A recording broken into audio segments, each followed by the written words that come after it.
Everyone. Today, our international journey through cinema brings us to the great country of Italy. And today we're going to be looking at the concept of the film auteur. Auteur is a French derivative of author, and it's the idea of the movie director as an artist, as an author, as a visionary of storytelling and of cinematic art.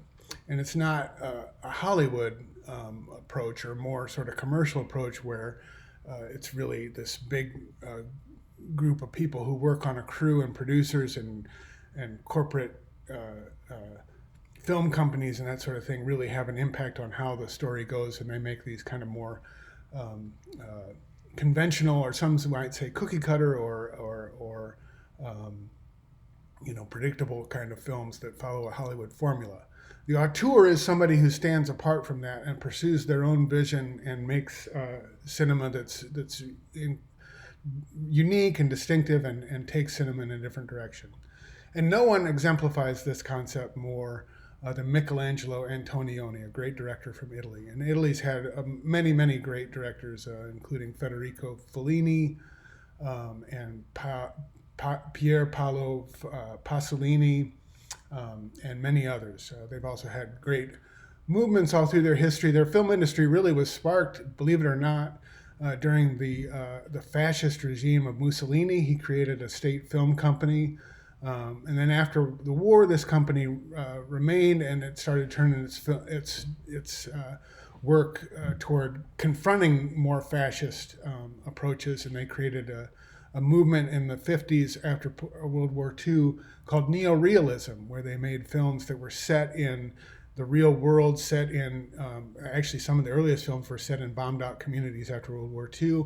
And a lot of the actors are actually non-actors, they're just regular folks from the street, and the films deal with social issues and things of life and that sort of thing.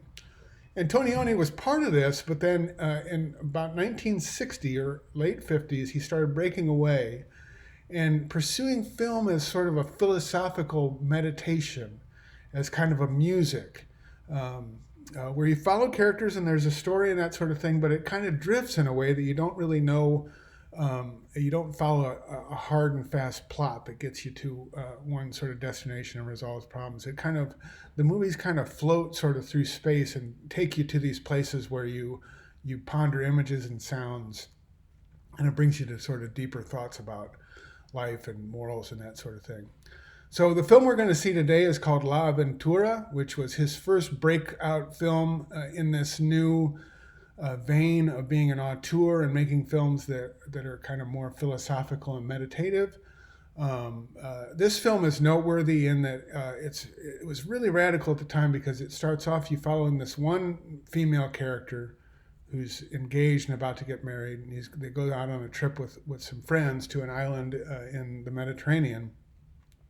And all of a sudden, this woman disappears. And they look for her for a while, but then they can't find her, and the film just kind of goes on with the other characters. And that was a really radical thing at the time, because films usually, they have sort of a central character that you identify with that carries you all the way through. And to have that person disappear in this film opened up all these possibilities for pondering the meaning of life and love and even religion and that sort of thing. It's a longer film. It's about 2.5 hours, a little bit more challenging for you. And it can be difficult to follow because, as I said, it doesn't follow a plot in the regular sort of way. And then when you get into it, don't worry so much about trying to figure out what the plot's trying to get you to. Think more about the images and the sounds that they're showing you, and the situations between the different characters, and what kind of thoughts and feelings do those evoke in you.